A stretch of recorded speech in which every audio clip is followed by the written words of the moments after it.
Let's kick off round 2 of the playoffs with Parker, who knocked off Clay Chalkville last week, hosting 6th-ranked Muscle Shoals, and the Thundering Herd strike first.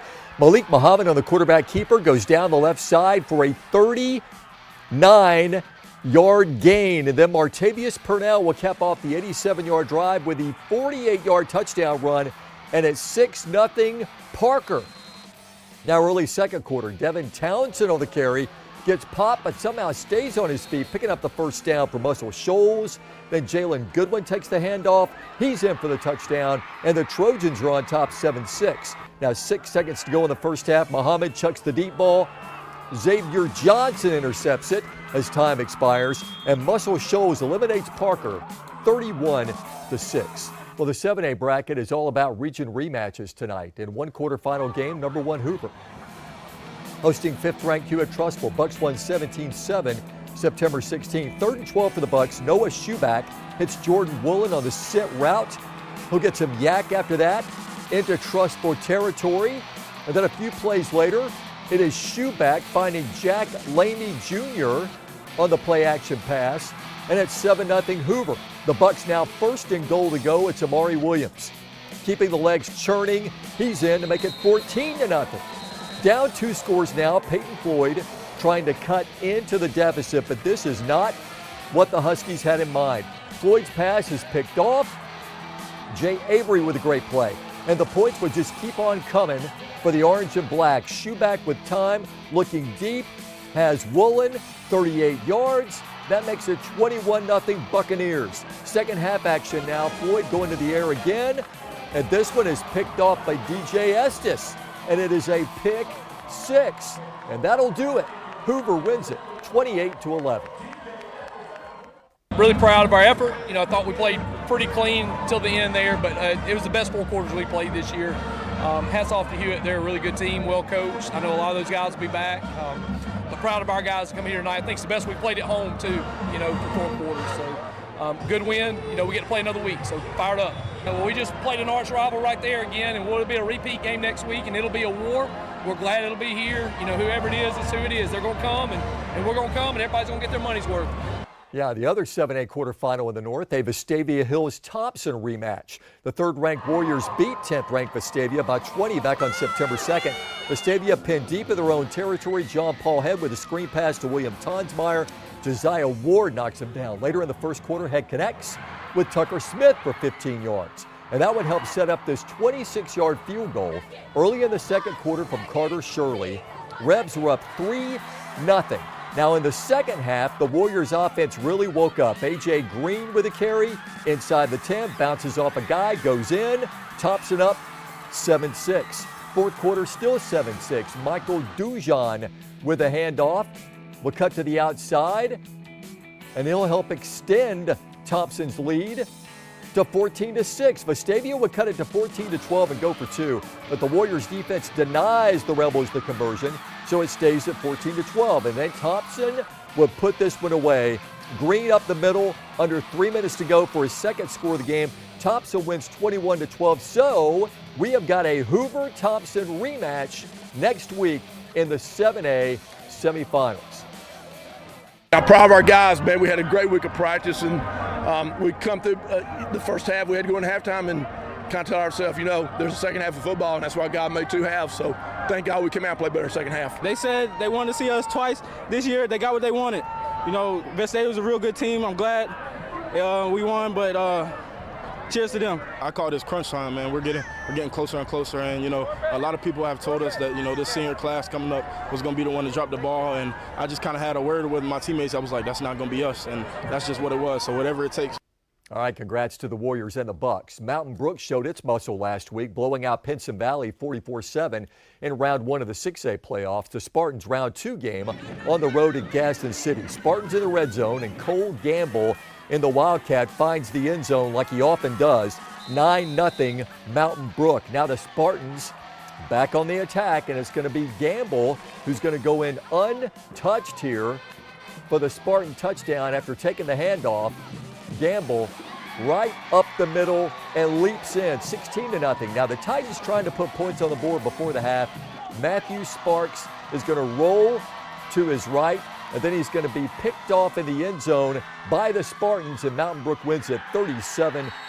So the Spartans will take on the winner of Center Point and Hartselle. Early on, not a good start from the Hartselle Tigers. Jack Smith throws a dart right to Jamari Johnson, who will run it in for a pick six. All right, the Eagles, Troy Bruce Jr. takes a handoff here from Jabari Collier. He'll take an easy stroll, and the Eagles take an early lead. Now down by 14, Hartselle getting back in the game. Jack Smith to Isaiah Fletcher, who will take it to the house, and Hartselle comes back to win 36-26. Gardendale also on the road in North Alabama at Decatur. Gardendale quarterback Tyler Nelson is going to drop back, and he'll hit Logan Fitzgerald, and Fitzgerald will make the catch, and he'll avoid the defender, and he'll take off for a nice gain inside the 10, and that led to a field goal by the Gardendale Rockets to put them on the board by a score of 3-0. So the Rockets then gamble on fourth down, and with Tyler Nelson, that's usually a good bet. He throws to little brother Justin for the touchdown. Rockets win 31-7. Coming up on the Friday Night Blitz, we'll go back to the 6A South bracket. The Homewood Patriots taking on the defending 5A champ Pike Road. Highlights of their showdown coming up.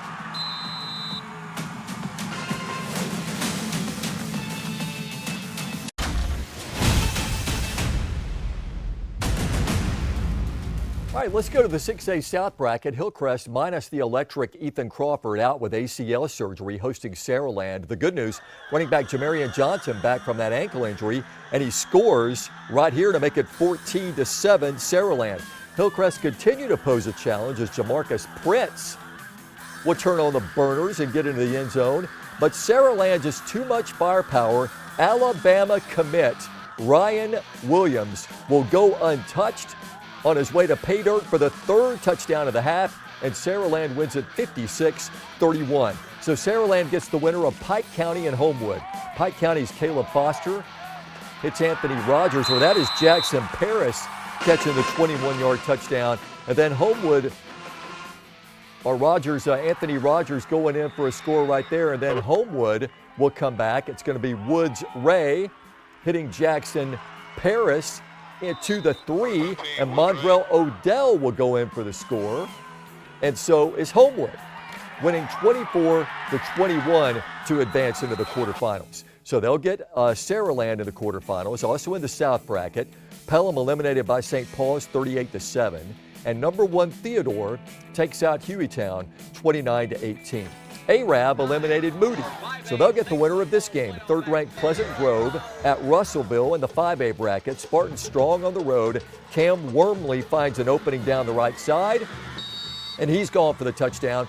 And then later, when Russellville lines up for a field goal, look who comes up with a scoop and score. It is Wormley. Wormley making a couple of big plays there, and the Spartans win it 37-14. In the other half of the North bracket, second-ranked Leeds beat Scottsboro 35-10. The Green Wave will go to Ramsey next week. The Rams beat Guntersville 45-9 last night. In Class 4A, Oneonta's Fluff Bothwell bulldozing the competition this year. 2,476 yards, 34 touchdowns, a legit Mr. Football candidate. The Redskins hosting third-ranked Priceville tonight. And Oneonta would get a touchdown very, very early. How about the opening kickoff? Tegan Hill is going to find a crease, and he'll run through that crease and go all the way for the Redskins touchdown. Now, Priceville would answer on the ensuing possession. It's going to be Xander Gaines who will find the end zone for Priceville. Priceville with a great year running it in for the touchdown. Right there, the extra point would be blocked, but it's going to be Fluff Bothwell and the Oneonta Redskins getting it done. Fluff finds the end zone there, and Oneonta is a winner 34-20 tonight. All right, Oneonta is going to play Deschler in the quarterfinals. Deschler with a 36-33 win over Etowah. Cherokee County 42-28 winners over West Morgan, and Randolph takes out Dora 47-37. On the south end of the 4A bracket, AHSAA hosting Andalusia. Next drive for the Bulldogs, it is Crittenden who will get the ball for Andalusia, evading a couple of tackles, stays on his feet, goes in for the touchdown. Andalusia's up 13-0. AHSAA would respond on their possession. Carson Sudi finds Bubba Lester to put AHSAA on the board, but Andalusia gets the victory 31-7. Other scores from the 4A South bracket. Anniston wins 38-20 over Booker T. Washington. Montgomery Catholic, very strong football team, 44-27 over Jacksonville. And Hanley beats T.R. Miller 27-14.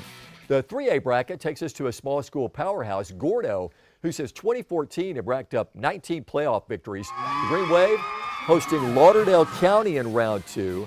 Opening drive of the game, Gordo quarterback Brax Garrison throwing the bomb to wide receiver Ethan Wilder for the 57-yard touchdown to put Gordo on the board first. Start of the second quarter, Gordo running back C.J. Clark gets the handoff.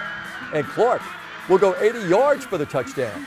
And it's Gordo winning big tonight, 44-14. So Gordo will get the winner of Piedmont and Colbert County. That one played up in the Shoals after falling behind 7-0. Piedmont would answer. Jack Hayes, just having a record-breaking career, goes in for the touchdown. On the ensuing kickoff, Brandon Thornton Jr. for Colbert County will field it, but he can't hang on to it. Trevor Pike recovers, and Piedmont is in great shape. It wouldn't take him long to get in. Hayes again goes in for the touchdown, and Piedmont wins it 42-20. All right, up next, we'll get you caught up on NCAA soccer and college hoops. But as we go to break, here are scores from tonight's 2A and 1A action.